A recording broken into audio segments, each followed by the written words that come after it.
أما بعد فإن أحسن الحديث كتاب الله وخير الهدي هدي محمد صلى الله عليه وسلم وشر الأمور محدثاتها وكل محدثة بدعة وكل بدعة ضلالة وكل ضلالة في النار. قال الله تبارك وتعالى في القرآن المجيد والفرقان الحميد: أعوذ بالله من الشيطان الرجيم. يا أيها الذين آمنوا اتقوا الله حق تقاته ولا تموتن إلا وأنتم مسلمون. يا أيها الناس اتقوا ربكم الذي خلقكم من نفس واحدة وخلق منها زوجها وبث منهما رجالا كثيرا ونساء واتقوا الله الذي تساءلون به والأرحام إن الله كان عليكم رقيبا. يا أيها الذين آمنوا اتقوا الله وقولوا قولا سديدا يصلح لكم أعمالكم ويغفر لكم ذنوبكم ومن يطع الله ورسوله فقد فاز فوزا عظيما.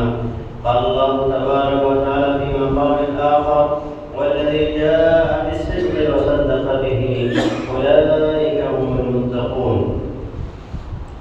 تمام قسم کی تعریفات کے پیاری و بڑھائی اللہ جل شانہ کے لیے خاص ہے، جو ہم سب کا خالق و مالک و رازق ہے۔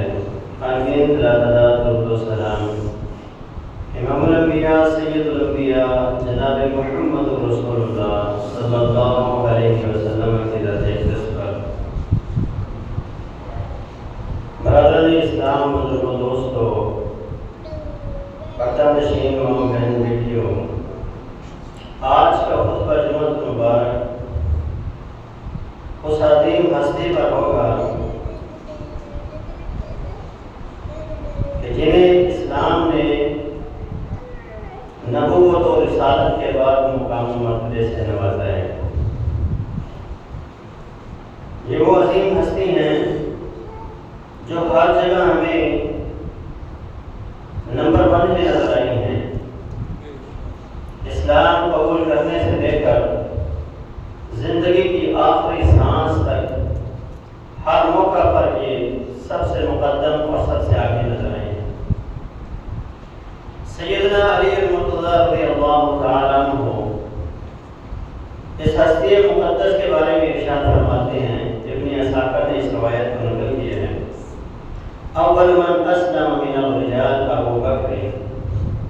سیدنا علی المرتضیٰ فرماتے ہیں مردوں میں سب سے پہلے اسلام قبول کرنے والے ابو بکر صدیق۔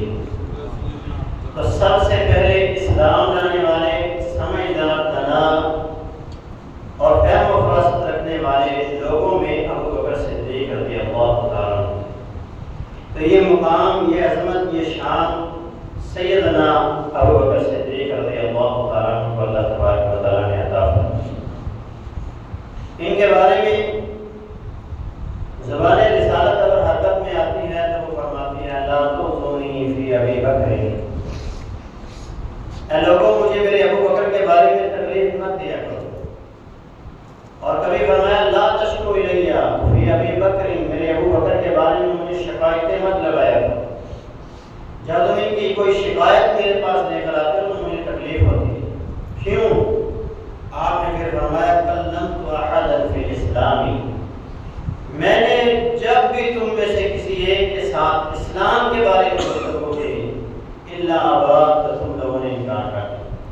جس سے بھی بات کی اس نے انکار کیا۔ وراجعنی فی الکلام، اور میری بات کو وہیں پہ رد کر دیا۔ الا ابن ابی قحافہ، سوائے ابن قحافہ کے، یہ سیدنا ابو بکر صدیق رضی اللہ عنہ کے والد ہیں قحافہ کے بیٹے ابو بکر نے، اور ابو بکر صدیق رضی اللہ عنہ کا جو نام ہے وہ عبداللہ ہے۔ اصل نام عبداللہ ہے، کنیت ابو بکر ہے اور بکر صدیق۔ تو سیدنا ابو بکر صدیق نے قبلہ واستقام علیہ، جو بات میں نے ان کے سامنے رکھی انہوں نے اس بات کو مان بھی لیا اور اس پر استقامت کا مظاہرہ بھی، پھر اس پر ڈٹ بھی گئے اور اس کے لیے پھر انہوں نے قربانیاں بھی پیش کی ہیں۔ اس لیے تم میرے ابو بکر کی شکایت مجھ سے مت کیا کرو۔ اور جب نبی علیہ الصلوۃ والسلام کی زندگی کے آخری ایام تھے، آپ چل نہیں سکتے تھے، آپ اس حالت میں مسجد میں آئے کہ آپ نے 2 لوگوں کے کندھوں پر سہارا لیا ہوا ہے اور آپ کے پاؤں جو ہیں وہ گھستے ہوئے زمین پر آ رہے ہیں۔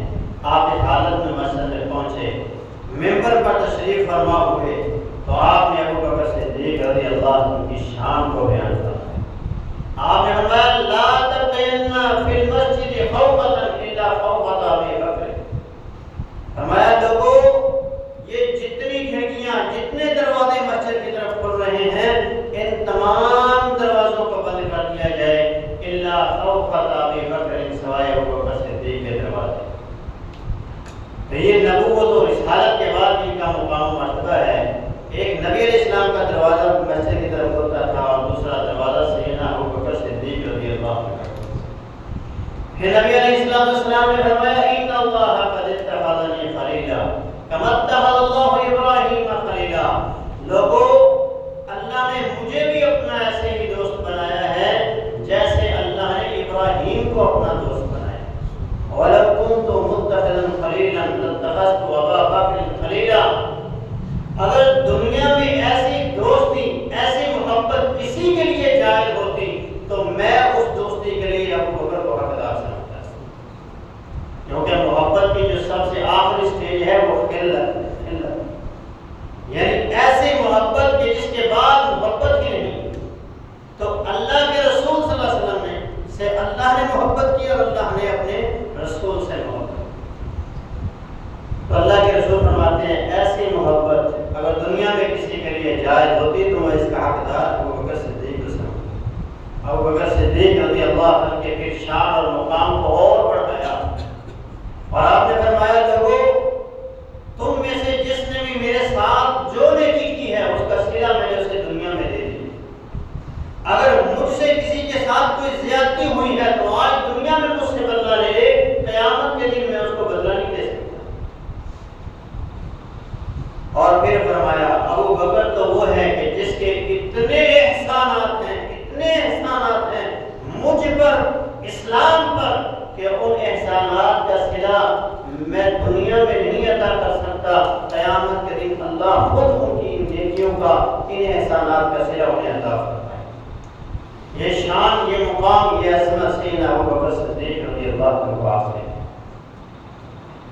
سیدنا ابو بکر صدیق وہ عظیم ہستی ہیں کہ جنہیں رب نے بھی صدیق کہا ہے، جنہیں سیدنا جبرائیل نے بھی صدیق کہا اور جنہیں محمد رسول اللہ صلی اللہ علیہ وسلم نے بھی صدیق کہا۔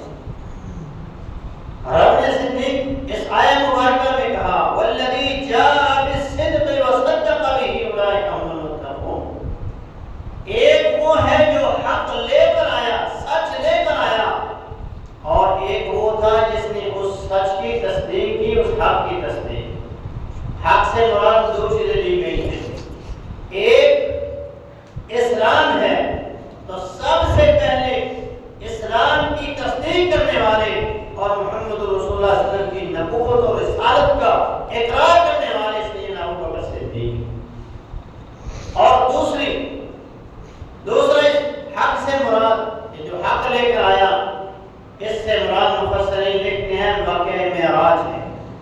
جب اللہ کے رسول صلی اللہ علیہ وسلم معراج سے واپس آئے تو ابو جہل دوڑتا ہوا ابو بکر صدیق رضی اللہ عنہ کے پاس آیا، ابو بکر مجھے یہ بتلاؤ، کوئی بندہ یہ کہے کہ میں راتوں رات مسجد حرام سے مسجد اقصی پہنچا، کیا تم اس بات کو مانتے ہو؟ فرمایا نہیں، ایسا تو ممکن نہیں ہے کہ کوئی بندہ کہے کہ میں راتوں رات وہاں سے وہاں تک پہنچ گیا۔ ہاں پھر اس سے بھی بڑی بات، اور وہ بندہ یہ بھی کہتا ہے میں زمین سے آسمان پر گیا اور پہلے آسمان سے دوسرے آسمان، حتیٰ کہ 7 آسمانوں کی سیر کی، جنت دیکھی، جہنم دیکھی، پھر واپس آ گیا اور رات ابھی تک مکمل نہیں ہوئی۔ ابو بکر صدیق رضی اللہ عنہ یہ بات کسی اور طرف لے کے جا رہا ہے، فرمایا کہنے والا کون ہے؟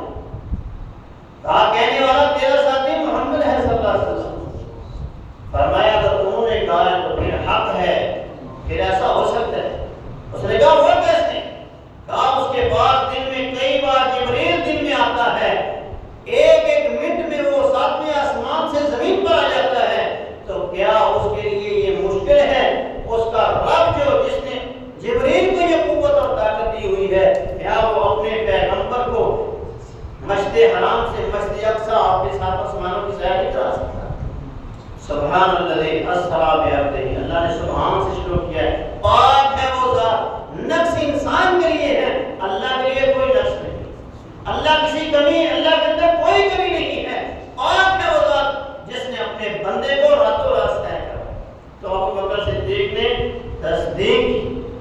اور نبی اسلام نے سیدنا جبریل نے کب صدیق کہا آپ کو؟ جب نبی اسلام معراج کر کے آسمان سے واپس آ رہے تھے تو جب آپ مقام ذیتوا مدینے کے قریب ایک جگہ تھی وہاں سے گزرے تو آپ نے فرمایا اے جبریل ان قومی لا یصدقوننی، میری قوم جو ہے وہ اس کی تصدیق نہیں کرے، عقل اس بات کو نہیں مانتی کہ ایک بندہ راتوں رات کیسے اتنا سفر کر سکتا ہے، کیسے وہ زمین سے آسمان تک پہنچ سکتا ہے۔ یہ 500 سال کی مسافر، پھر ایک آسمان کی موٹائی 500 سال کی، پھر پہلے آسمان سے دوسرے آسمان کا سفر 500 سال کا، پھر وہ دوسرے آسمان کی موٹائی وہ بھی 500 سال کی مسافر، اس طرح ساتوں آسمان، جنت، دوزخ کا نظارہ، پھر زمین کیسے ممکن ہے؟ یہ لوگ اس بات کو ماننے کے نہیں۔ فرمایا ہے میرے محبوب یصدقک ابو بکر وهو الصدیق، کوئی آپ کی بات کو مانے یا نہ مانے، کوئی تصدیق کرے نہ کرے، ابو بکر آپ کی تصدیق کرے گا کیونکہ وہ صدیق ہے۔ اللہ نے صدیق کہا والذی جاء بالصدق وصدق به، اور جبریل نے کہا کہ آپ کی کوئی تصدیق کرے نہ کرے ابو بکر کرے گا کیونکہ ابو بکر صدیق ہے۔ پھر زبان رسالت نے بھی آپ کو صدیق کے لقب سے مخاطب کیا۔ صحیح بخاری میں ہے نبی علیہ السلام ایک دن احد پہاڑ پہ کھڑے، احد پہاڑ نے حرکت کرنا شروع کی اور اس وقت آپ کے ساتھ سیدنا ابو بکر صدیق تھے، سیدنا عمر فاروق تھے اور سیدنا عثمان غنی رضی اللہ عنہ۔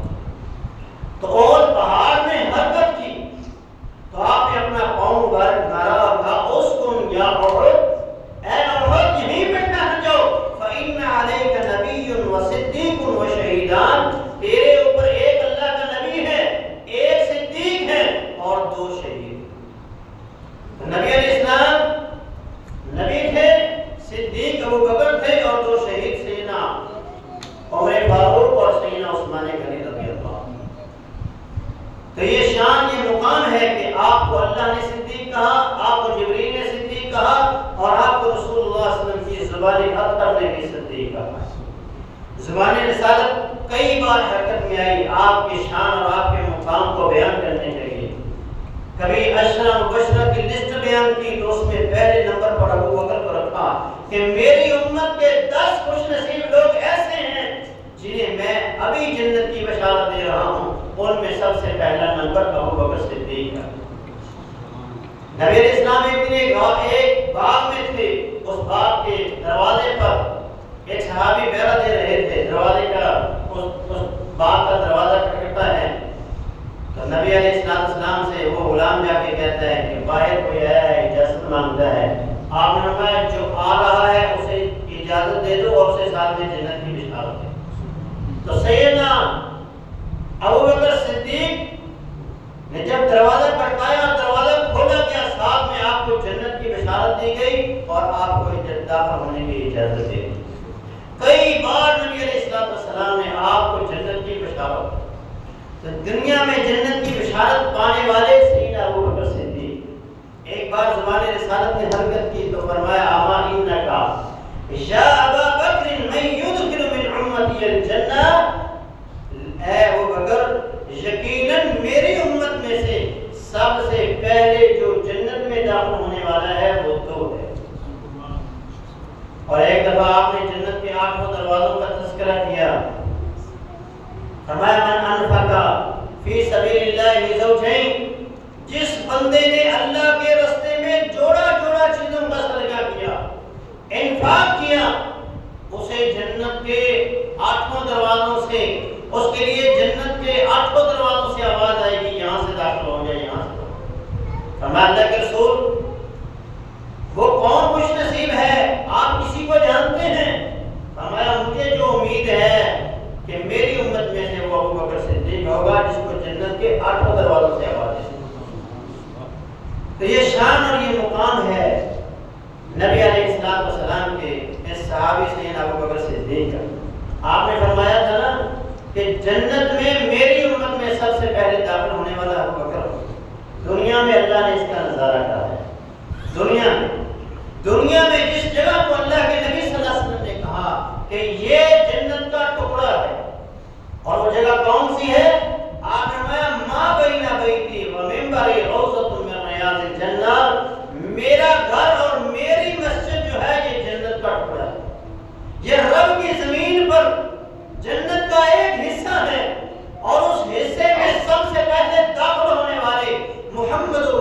اللہ علیہ وسلم ہیں، وہاں مدفون ہونے والے محمد رسول اللہ ہیں، اور پھر آپ کے بعد اس جگہ میں دفن ہونے والے سیدنا ابو بکر صدیق۔ آپ کی حدیث سچ ثابت ہو گئی دنیا میں بھی کہ جنت میں میرے بعد میری امت میں جو سب سے پہلے داخل ہونے والا ہے وہ ابو بکر صدیق، وہ آج بھی جنت میں سوئے ہوئے ہیں۔ یہ شان اور یہ مقام ہے سیدنا ابو بکر صدیق رضی اللہ عنہ۔ اہل بیت اطہار کی زبان نے جب حرکت کی تو انہوں نے بھی آپ کی شان اور آپ کی عظمت اور آپ کے مقام کو بیان کیا۔ سیدنا علی المرتضی رضی اللہ عنہ سے پوچھا گیا افضل البشر بعد النبی، نبی کے بعد دنیا میں افضل انسان کون ہے؟ تو آپ نے فرمایا افضل البشر بعد النبی ابو بکر، اس امت میں نبی علیہ السلام کے بعد جس کا مقام و مرتبہ ہے وہ ابو بکر صدیق رضی اللہ عنہ۔ صحابہ بھی ابو بکر صدیق کو یہی مقام یہی عظمت دیا کرتے تھے۔ وہ فرماتے تھے کہ نبی علیہ السلام کے زمانے میں ہم جس بندے کو نبی علیہ السلام کے بعد مقام دیتے تھے وہ ابو بکر صدیق رضی اللہ عنہ۔ یہ مقام، یہ عظمت، یہ شان انہیں کیوں ملی؟ کیونکہ انہوں نے رسول اللہ صلی اللہ علیہ وسلم سے جو محبت کی، جیسی محبت کی ایسی محبت کی مثال ملتی ہے۔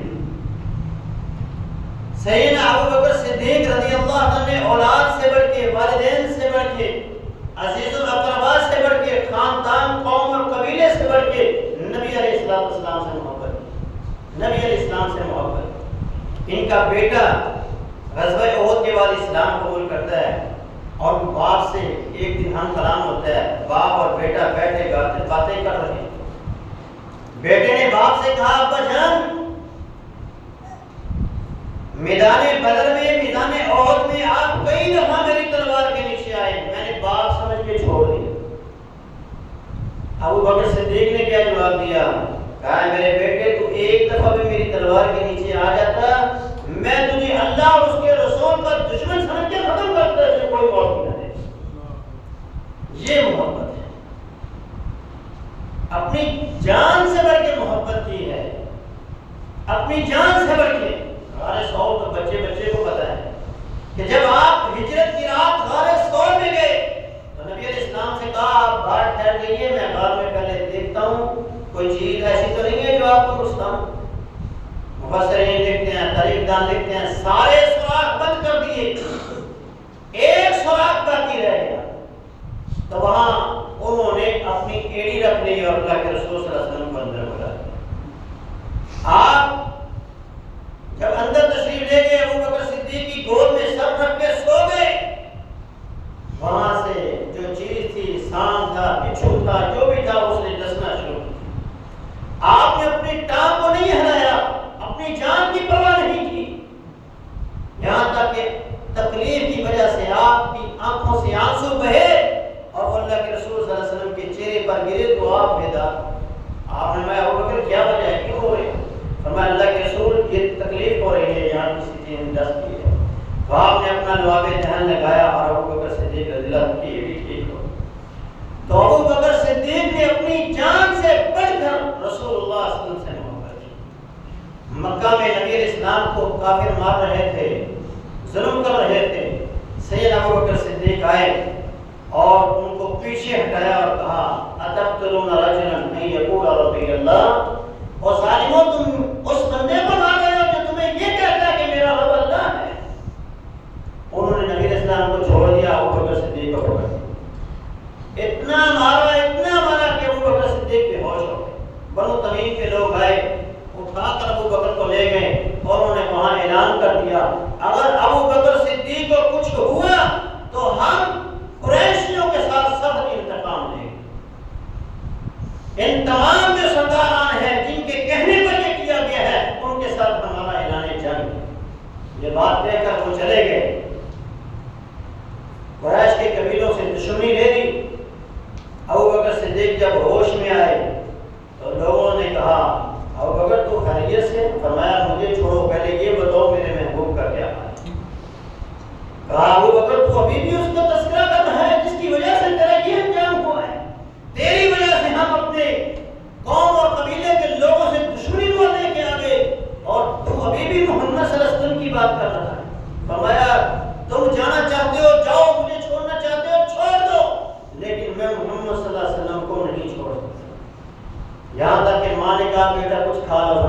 اس وقت تک کھاؤں گا نہیں، پیوں گا نہیں جب تک میں محمد رسول اللہ صلی اللہ علیہ وسلم کا دیدار نہیں کرتا۔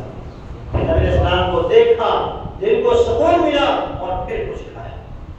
یہ محبت تھی انہیں رسول اللہ صلی اللہ علیہ وسلم کے ساتھ۔ اور یاد رہے ابو بکر صدیق کی جو محبت تھی وہ اطاعت والی محبت تھی، فرما برداری والی محبت تھی، نام کی محبت نہیں، صدقے جمع والی محبت نہیں، بلکہ عملی محبت تھی۔ رسول اللہ صلی اللہ علیہ وسلم کی زبان سے نکلا ہوا ایک ایک لفظ اس پر انہوں نے عمل کر کے دکھایا ہے۔ رسول اللہ صلی اللہ علیہ وسلم کی خواہشات کا احترام کیا ہے۔ ایک ایک بات جو رسول اللہ صلی اللہ علیہ وسلم نے کہی، ایک ایک عمل جو رسول اللہ صلی اللہ علیہ وسلم نے کر کے دکھایا، اس کو انہوں نے کیا بھی ہے، اس پر عمل بھی کیا اور دوسروں کو کرنے کا حکم بھی دیا۔ چنانچہ آپ کہہ سکتے ہیں انما کان قول المؤمنین اذا دعوا الى الله ورسوله ليحكم بينهم ان يقولوا سمعنا واطعنا واولئك هم المفلحون۔ اس آیت کا مصداق ابو بکر صدیق ہی ہے کہ جب مومنوں سے کہا جاتا ہے آؤ اللہ اور اس کے رسول کی طرف، تو وہ کہتے ہیں سمعنا واطعنا، اے اللہ ہم نے سن لیا، ہم نے اطاعت کی، اب جو بات تیری ہم تک پہنچے گی ہم اس پر عمل پیرا ہو جائیں۔ تو ابو بکر صدیق نبی علیہ السلام کی زندگی میں بھی آپ کے مطیع اور فرما بردار رہے، آپ کی بات کو ماننے والے تھے، اور آپ کی وفات کے بعد بھی آپ کے حکموں پر عمل کرنے والے تھے۔ نبی علیہ السلام کی زندگی میں کیسی اطاعت ہے؟ سیدہ عائشہ ام المؤمنین، مومنوں کی ماں پر الزام لگ گیا، تہمت لگا دی گئی بدکاری کی، اور مدینے میں یہ بات منافقین نے بڑے زور سے پھیلائی کہ نبی کی بیوی ایسی ہے، نعوذ باللہ من ذلک۔ اس افواہ کو پھیلانے کے اندر سیدنا ابو بکر صدیق کا ایک رشتہ دار تھا جس کا نام مستہ تھا، اور مستہ کی ماں سیدہ عائشہ کی خادمہ بھی تھی، ان کے ساتھ رہتی بھی تھی، ان کے ساتھ کام بھی کرتی تھی، ان کی خدمت بھی کرتی تھی۔ تو سیدنا مستہ صحابی رسول تھے، نادان تھے، غلطی ہوگی، ان کے پروپیگنڈے کا شکار ہے، کیونکہ اتنی انہیں اس واقعے کی نوعیت کا علم نہیں تھا کہ یہ حقیقت کا علم نہیں ہے۔ بس وہ جیسے ایک بندہ بات کرتا ہے، دوسرا بندہ بات کرتا ہے، وہ باتوں میں وہ بھی بنانا شروع۔ جب اللہ رب العالمین نے سیدہ عائشہ کی برات نازل فرمائی، سورہ نور کی 18 آیات کو اللہ رب العالمین نے نازل فرمایا، اور ماں عائشہ کی پر لگی ہوئی تہمت کو ختم فرمایا اور کہا سبحانک ھذا افک مبین، پاک ہے اللہ، جس طرح رب کی ذات پاک ہے اس طرح نبی کی بیگم بھی پاک ہے، اس کے اندر کوئی نقص نہیں۔ یہ کھلم کھلا بہتان اور کھلم کھلے نبی علیہ السلام کی بیوی پر تہمت ہے۔ پھر تہمت کے احکامات بھی نازل ہو گئے کہ جن جن لوگوں نے یہ تہمت لگائی، بہتان لگایا، ان سب کو 80 کوڑے لگائے۔ ابو بکر صدیق رضی اللہ تعالیٰ کو بھی علم ہوا کہ میری بیٹی پر الزام لگانے والوں میں، اس افواہ کو پھیلانے والوں میں مستہ بھی شامل ہے۔ ہم میں سے اگر کوئی بندہ کسی کو پتہ چلے اس کی بیوی پر، اس کی بیٹی پر، اس کی بہن پر، اس کے بھائی پر کسی بندے نے الزام لگا دیے، تو ہماری غیرت بھی یہی کہتی ہے کہ ہم اس بندے سے تعلق ختم کر دیں۔ ابو بکر صدیق نے بھی یہی کیا، فرمایا مستہ آج کے بعد تیرا خرچہ پانی بند، کیونکہ اس کی کفالت سیدنا ابو بکر صدیق خود کیا کرتے تھے، کفالت بند کر دی۔ اللہ رب العالمین نے قرآن نازل فرمایا وَلَا يَأْتَلِ أُولُو الْفَضْلِ مِنْكُمْ وَالسَّعَةِ أَن يُؤْتُوا أُولِي الْقُرْبَى وَالْمَسَاكِينَ وَالْمُهَاجِرِينَ فِي سَبِيلِ اللَّهِ۔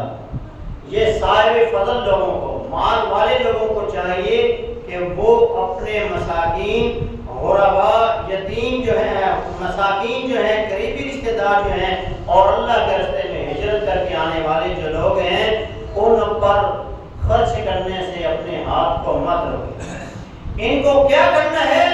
وَلْيَعْفُوا وَلْيَصْفَحُوا، انہیں چاہیے کہ انہیں معاف کر دیں، ان سے درگزر کر دیں۔ أَلَا تُحِبُّونَ أَن يَغْفِرَ اللَّهُ لَكُمْ، کیا تمہیں یہ بات پسند نہیں ہے کہ تمہیں اللہ معاف کر دے؟ کیونکہ اللہ غفور رحیم ہے، معاف کرنے والا اور رحم کرنے والا۔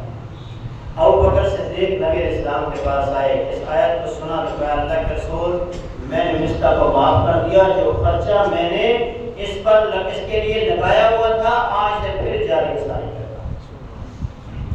یہ اطاعت ہے۔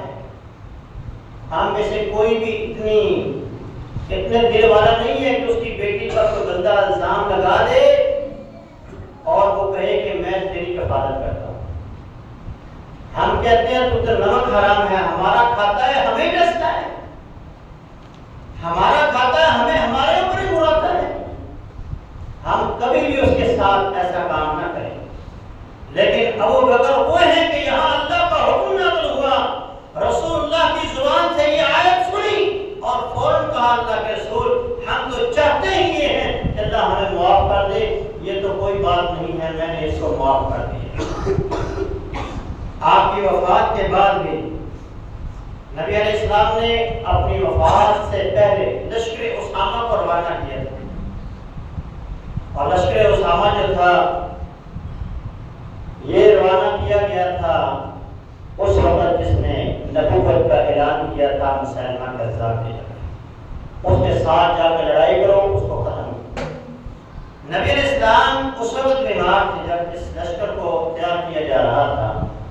ابھی یہ لشکر مدینہ سے تھوڑا ہی دور گیا تھا، 20-25 کلومیٹر دور گیا ہوگا، تو اطلاع ملی کہ اللہ کے رسول صلی اللہ علیہ وسلم وفات پا گئے، تو یہ لشکر واپس مدینے میں لوٹ کر آ گئے۔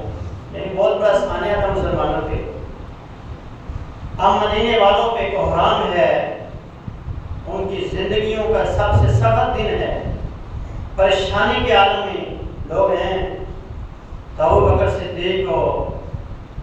صدیق نے اس تمام حالات کو سنبھال لیا۔ سنبھالنے کے بعد تمام لوگوں نے اتفاق کر لیا کہ آپ اللہ کے رسول کے بعد عزت و احترام والے ہیں، لہذا خلافت آپ کا حقدار ہے، آپ ہی خلافت کے حقدار ہیں۔ تو آپ کی تمام مدینے کے مہاجرین و انصار نے بیعت کر لی اور مسلمانوں نے آپ کو اپنا خلیفہ تسلیم کر دیا۔ اب ابو بکر صدیق رضی اللہ تعالیٰ نے کیا کیا؟ فرمایا لشکر اسامہ کو روانہ کر دیا۔ حضرت عمر اور بڑے بڑے جگہ صحابہ اکٹھے ہو کے آگے، آپ کیا کام کر رہی ہیں؟ ہمیں اطلاعیں یہ مل رہی ہیں کہ کیسر روم کے کنارے بیٹھا ہوا ہے، روم کی سرحد پہ کھڑا ہے 2 لاکھ کا لشکر لے کر، اور وہ مدینہ پر حملے کے بارے میں سوچ رہا ہے، اور آپ لشکر اسامہ کو یہاں سے روانہ کر رہے ہیں۔ اگر یہ یہاں سے روانہ ہو گیا تو وہ وہاں سے حملہ کر دے گا، پھر ہم کیا کریں گے؟ ابو بکر صدیق رضی اللہ عنہ نے کیا کہا؟ فرمایا میں اس لشکر کو کیسے روک سکتا ہوں جس کے روانہ کرنے کا اللہ کے رسول نے حکم دیا، لہذا لشکر اسامہ کو روانہ کرو۔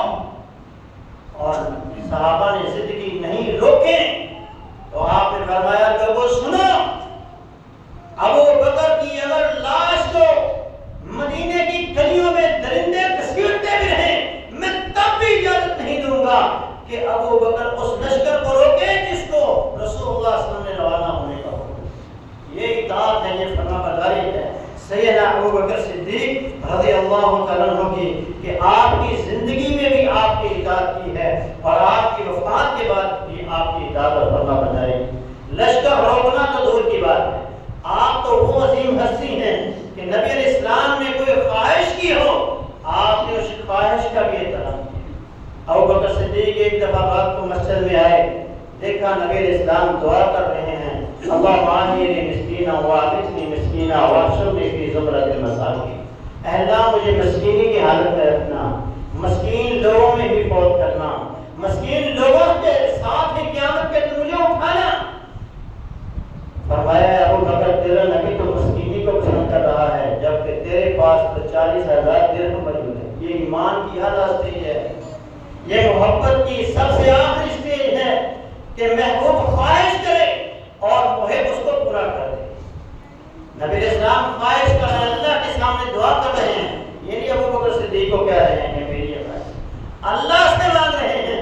ابو بکر صدیق نے رات کو بھی خرچ کیا، دن کو بھی خرچ کیا۔ اللہ نے قرآن نازل فرمایا الذین ينفقون باللیل والنہار سرا وعلانیہ. میرے ایسے بندے بھی ہیں جو راتوں کو خرچ کرتے ہیں، دن کو خرچ کرتے ہیں، اور چھپا کے بھی دیتے ہیں، ظاہری بھی دیتے ہیں. فرمایا یہ ایسے لوگ ہیں ان پر کسی قسم کا کوئی غم نہیں ہوگا، کوئی خوف نہیں. تو ابو بکر صدیق رضی اللہ تعالیٰ اس محبت کا یہ صلہ ملا کہ آپ کو اللہ نے ان عادات، خصائص اور خوبیوں کا مالک بنا دیا جو اللہ نے نبی علیہ السلام کو عطا فرمایا. جیسا کوئی کرتا ہے ویسا بڑھتا ہے. جیسے جیسے وہ رسول اللہ صلی اللہ علیہ وسلم کے رنگ میں رنگے گئے اللہ نے انہیں ویسے رنگ میں رنگ دیا. محبوب اور محب کی پھر ادائیں ایک ہو گئی، بات ایک ہو گئی، عمل ایک جیسا ہو گیا. زندگی کے ہر لمحے کو دیکھیں ایک جیسا نظر آئے گا. سیدہ خدیجہ الکبریٰ نے جب نبی علیہ السلام پر پہلی وحی نازل ہوئی تو جو الفاظ انہوں نے نبی علیہ السلام سے کہے وہی الفاظ سردار ابن دغنہ یہ کافر تھا، ابو بکر صدیق مکہ چھوڑ کے ہجرت کر کے جا رہے تھے تو رستے میں اس نے روکا اور کہا ابو بکر کہاں جا رہے ہو؟ فرمایا تیری قوم کے لوگ جو ہیں وہ مجھے مکہ میں رہنے نہیں دیتے، اللہ کی عبادت نہیں کرنے دیتے. فرمایا میں تجھے اپنی پناہ میں دیتا ہوں، میں سردار ہوں، چلو آج کے بعد تمہیں کوئی بندہ کوئی کسی قسم کی تکلیف نہیں دے گا. کیوں؟ انک لتصل الرحم وتكسب المعدوم وتحمل الكل وتكري الضعيف وتعين على نوائب الحق. یہی الفاظ سیدہ خدیجہ الکبریٰ نے نبی علیہ السلام کو اس وقت کہے تھے جب آپ پہلی وحی کے بعد گھبرائے ہوئے گھر میں آئے تو کہا آپ تو رشتہ داریوں کو ملانے والے ہیں جن کا کوئی بوجھ اٹھانے والا نہیں ہے، ان کے بوجھ کو آپ اٹھاتے ہیں. جن کو کوئی کما کر دینے والا نہیں ہے ان کو آپ کما کر دیتے ہیں. آپ بڑے مہمان نواز ہیں، حق کے کاموں میں لوگوں کے ساتھ کھڑے ہونے والے ہیں. کلا بلا یخزیک اللہ ابدا. اتنی صفات کے حامل انسان کو کبھی اللہ ضائع نہیں کرے. تو یہی الفاظ سردار ابن دغنہ نے ابو بکر صدیق کے لیے کہے کہ جو خصوصیات نبی علیہ السلام کی سیدہ خدیجہ نے بیان کی وہی سردار ابن دغنہ نے ابو بکر صدیق رضی اللہ عنہ کے لیے بیان کیا. صلح حدیبیہ کی جب شرائط لکھی جا رہی تھی سیدنا عمر فاروق اللہ کے رسول سے ہم کلام ہوئے اور کہا اللہ کے رسول کیا ہم اکبر نہیں؟ کیا آپ اللہ کے سچے نبی نہیں تھے؟ اس کے باوجود آپ ان کافروں کی تمام شرائط کو مانتے کیا ہیں؟ یہ تمام شرائط مسلمانوں کے خلاف ہیں. تو آپ نے فرمایا عمر یاد رکھو میں اللہ کا رسول ہوں، میں اللہ کا رسول ہوں اور اس کام کے اوپر میں اللہ سے مددگار، اس کی مدد کا طلبگار ہوں، اللہ میری مدد فرمائے گا. تو سیدنا عمر فاروق رضی اللہ عنہ وہ اس عمل کو ناپسند کر رہے تھے کہ یہ ظلم ہے مسلمانوں کے خلاف. تو ابو بکر صدیق کے پاس سے گزرے تو اسی طرح بڑبڑاتے ہوئے جا رہے تھے تو ابو بکر صدیق سے بھی یہی کلمات کہے کہ یہ کیا ہو رہا ہے، ظلم ہو رہا ہے. تو ابو بکر صدیق رضی اللہ عنہ نے کہا اے عمر وہ اللہ کے رسول ہیں، جو کریں گے حق کریں گے. تجھے یہ لازم کر لینا ہے کہ تو رسول اللہ صلی اللہ علیہ وسلم کی اطاعت کو پکڑ لے یہاں تک کہ تمہیں موت آ جائے. تو دیکھیں رسول اللہ صلی اللہ علیہ وسلم نے جو کلمات کہے وہی ابو بکر صدیق نے رسول اللہ صلی اللہ علیہ وسلم کی ذات کے لیے کلمات کہے. حتیٰ کہ آپ دیکھیں زندگی کے آخری ایام ہیں اور آخری ایام بھی ایک جیسے ہیں. رسول اللہ صلی اللہ علیہ وسلم کی بیماری تھی، آپ کو سر درد شروع ہوا، بخار ہو گیا. تو سیدنا ابو بکر صدیق کی بھی یہی حالت تھی، آپ کو سر درد شروع ہوا اور پھر بخار کی صورت اختیار کر گیا. رسول اللہ صلی اللہ علیہ وسلم تقریباً 2 ہفتے بیمار رہے تو ابو بکر صدیق بھی تقریباً 2 ہفتے بیمار رہے. دونوں کی عمر 63 برس تھی. سوموار کا دن جب ہوا تو سیدنا ابو بکر صدیق نے کہا میری خواہش ہے آج سوموار کا دن ہے کہ میری موت بھی آج ہی ہو جائے اور مجھے امید ہے کہ میری موت آج ہو جائے. اور اس کے بعد سوموار کے دن آپ کی موت نہیں ہوئی لیکن مغرب کے بعد یعنی منگل، کیونکہ دن رات پہلے آتی ہے اور دن بعد میں آتا ہے، تو آپ کی منگل کی رات کو یعنی آپ کی وفات ہوئی اور صبح آپ کو دفن کر دی. آپ کی بیماری کی وجہ اور ابو بکر صدیق کی بیماری کی وجہ ایک ہی. سیدنا ابو ہریرہ رضی اللہ عنہ فرماتے ہیں لما فتحت خیبر وہدیت لرسول اللہ صلی اللہ علیہ وسلم شاۃ فیہا سم. اللہ کے رسول نے جب خیبر فتح کیا قلعہ خیبر کا جو فتح ہوا حضرت علی رضی اللہ عنہ کے جھنڈے کے نیچے، تو نبی علیہ السلام کو ایک یہودن عورت نے بکری ذبح کر کے تحفے میں دی، بھونی ہوئی بکری تھی، کھانا شروع کیا، اور پھر آپ کو علم ہو گیا، وحی کے ذریعے بتلا دیا گیا، اور ایک صحابی کی موت بھی ہو گئی کہ آپ کو جو یہ گوشت دیا گیا ہے اس کے اندر زہر ہے۔ اور جب آپ اپنی بیماری کے آخری جام میں تھے تو آپ سیدہ عائشہ سے فرما رہے تھے ما ازال اجد علم الطعام الذي اكلت يوم خيبر وهذا اوان وجدت انقطاع ابحری من ذلك السن۔ فرمایا اس دن جو میں نے گوشت کھایا تھا خیبر کے دن، اس زہر کا اثر میں آج بھی اپنے جسم میں محسوس کر رہا ہوں، اور میری جو پشت کے اندر ابحری رگ ہے وہ آج مجھے کٹتی ہوئی نظر آ رہی ہے۔ نبی علیہ السلام کو زہر دیا گیا۔ امام حاکم شعبی رحمۃ اللہ علیہ سے روایت کرتے ہیں، وہ فرماتے ہیں ماذا نتوقع من هذه الدنيا دنیۃ، اس دنیا سے ہم کیا توقع، کیا بھروسہ کر سکتے ہیں، وقد سم رسول اللہ وسم ابا بکر، کہ اس دنیا میں رسول اللہ جیسی ہستی کو زہر دے دیا گیا اور ابو بکر صدیق جیسی ہستی کو زہر دے دیا گیا۔ تب قاضی ابن سعد نے ابراہیم رحمۃ اللہ علیہ سے نقل کیا ان الیہود سمت رسول اللہ و ابا بکر، بے شک یہودیوں نے رسول اللہ کو بھی زہر دیا اور ابو بکر صدیق کو بھی زہر دیا۔ تو گویا دونوں کی موت ایک ہی وجہ سے ہوئی اور دونوں کو زہر دیا گیا۔ ابو بکر صدیق رضی اللہ عنہ نے بھی اپنی وفات کے وقت وہ کام کیے جو رسول اللہ صلی اللہ علیہ وسلم نے کیے۔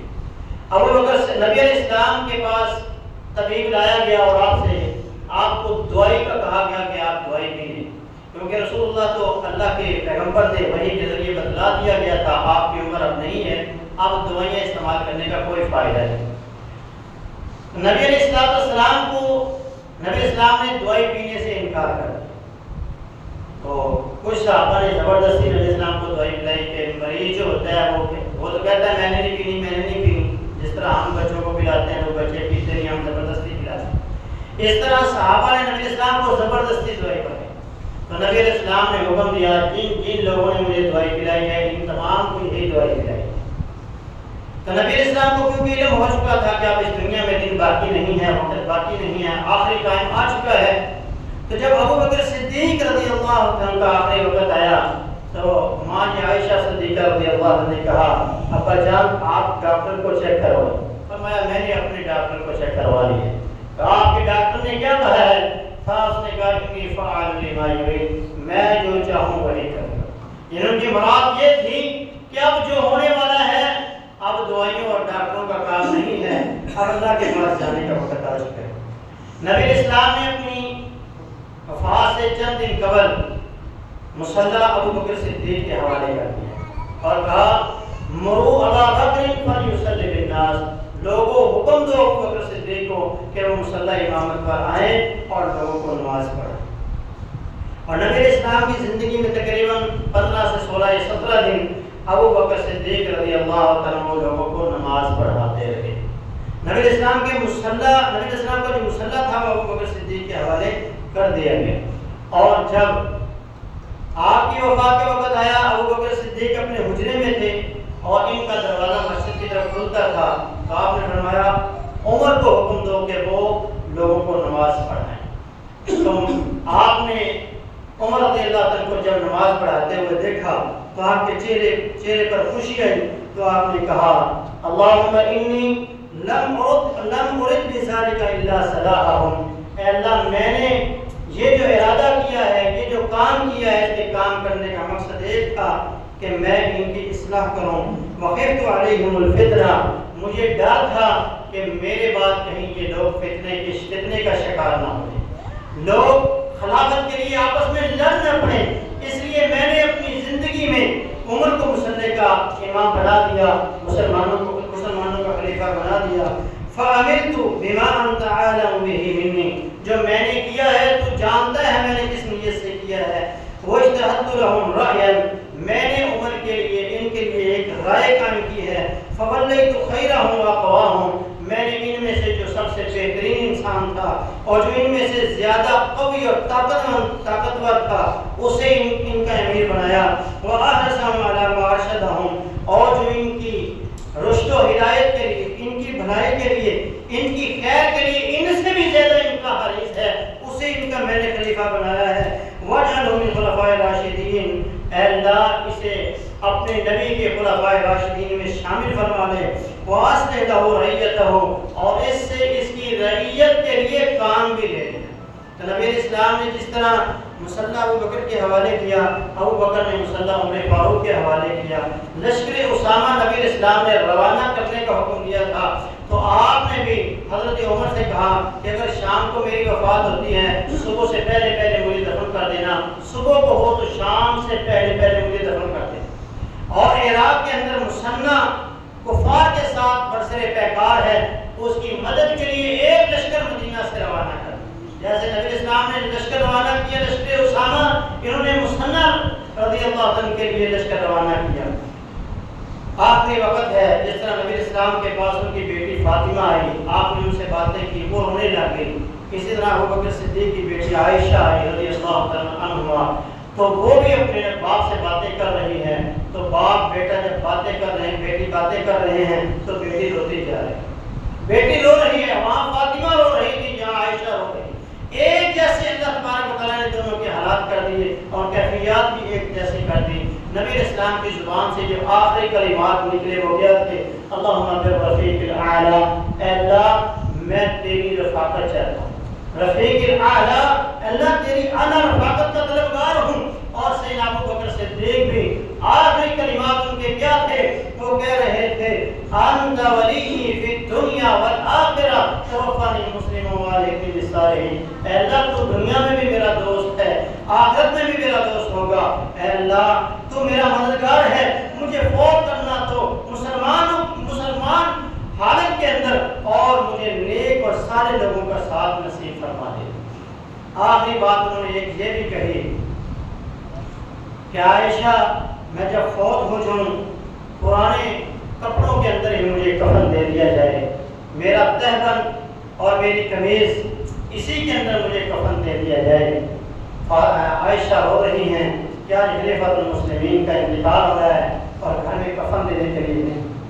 پھر حکم دیا اے میری بیٹی میرے مرنے کے بعد میری ساری جائیداد کو بیچ دیا جائے، اور میں نے جتنی تنخواہ خلیفہ ہونے کے ناطے سے لی ہے وہ تمام کی تمام میری وراثت سے کاٹ کر وہ بیت المال میں جمع کر دی جائے، باقی میری وراثت میرے ورثاء میں نصیب کر. یہ حکمران تھے مسلمانوں کے.